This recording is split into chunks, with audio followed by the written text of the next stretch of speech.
Patiya কালিয়াস union বিএনপির দোয়া ও ইফতার মাহফিল অনুষ্ঠিত। আগামী ভবিষ্যৎ উপস্থিত অন্যান্য নেতৃবৃন্দ, আসসালাম সাদ্দাত ভাই, সুমন, দিন মোহাম্মদ, আরো অনেকে, নাজমুল, সবাইকে চট্টগ্রাম দক্ষিণ জেলা বিএনপির পক্ষ থেকে আন্তরিক শুভেচ্ছা। কালিয়াস ইউনিয়ন বিএনপির সাবেক সভাপতি, দক্ষিণ জেলা জাসাসের বিপ্লবী সাবেক সভাপতি জননেতা জনাব শামসুল আনোয়ার ভাই প্রধান অতিথি হিসেবে উপস্থিত আছেন। আমাদের আপনাদের সকলের প্রিয় নেতা নেত্রী দেশ নেত্রী বেগম জিয়াকে সুস্থতা করে আমাদের দেশের নেতৃত্বে আসার সুযোগ করে দাও। মোহাম্মদ হাসানুজ্জামান বাবুর প্রতিবেদনে দেখুন বিস্তারিত।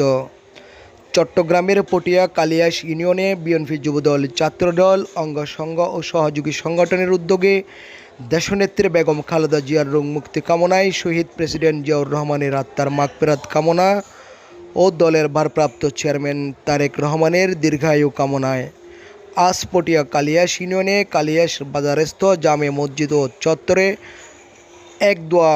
ও ইফতার মাহফিল অনুষ্ঠিত হয়। কালিয়াস ইউনিয়ন বিএনপির সাবেক সভাপতি শামসুল আনোয়ার খানের সভাপতিত্বে সাবেক সভাপতি শাহাদাত হোসেন পারভেজের সঞ্চালনায় অনুষ্ঠিত উক্ত দোয়া ও ইফতার মাহফিলে প্রধান অতিথি হিসেবে উপস্থিত ছিলেন নবগঠিত দক্ষিণ জেলা বিএনপির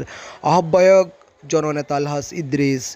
অনুষ্ঠানে প্রধান বক্তা হিসেবে উপস্থিত ছিলেন চট্টগ্রাম দক্ষিণ জেলা বিএনপির যুগ্ম সম্পাদক জননেতা আলহাজ রেজাউল করিম নেচার চেয়ারম্যান। বিশেষ অতিথি হিসেবে উপস্থিত ছিলেন পটিয়া উপজেলা ছাত্র দলের সাবেক সভাপতি জাহাঙ্গীর আলম চৌধুরী, দলঘাট ইউনিয়ন বিএনপির সাবেক সেক্রেটারি, দক্ষিণ জেলা ছাত্র দলের সাবেক সিনিয়র যুগ্ম আহ্বায়ক, পটিয়া উপজেলা বিএনপির সদস্য শহীদুল ইসলাম সাজ্জাদ, সাবেক ছাত্রনেতা মোহাম্মদ জিল্লুর রহমান, চট্টগ্রাম দক্ষিণ জেলা কৃষক দলের যুগ্ম আহ্বায়ক আব্দুল করিম, বিএনপির নেতা হাজী দিন মোহাম্মদ, আবু জাফর, যুবদলের নেতা রবিউল হোসেন বাদশাহ, এস এম সুমন, দক্ষিণ জেলা স্বেচ্ছাসেবক সদস্য সচিব জমির উদ্দিন মানিক, আব্দুল কাদের অন্যান্যদের মধ্যে বক্তব্য রাখেন ইউনিয়ন বিএনপির সাবেক সভাপতি গাজী আলী আকবর, ইউনিয়ন বিএনপির সহসভাপতি এস এম মোরশেদ, ইউনিয়ন বিএনপির সাবেক সাংগঠনিক সম্পাদক সেলিম মাস্টার, ইউনিয়ন বিএনপির সাবেক প্রচার সম্পাদক আক্তার, ইউনিয়ন বিএনপির সাবেক সহসভাপতি আলী, ইউনিয়ন বিএনপির সাবেক যুগ্ম সম্পাদক সিরাজ, উপজেলা বিএনপির নেতা লোকমান মিয়া, উপজেলা বিএনপির সদস্য দেলোয়ার আমিন, দক্ষিণ জেলা স্বেচ্ছাসেবক দলের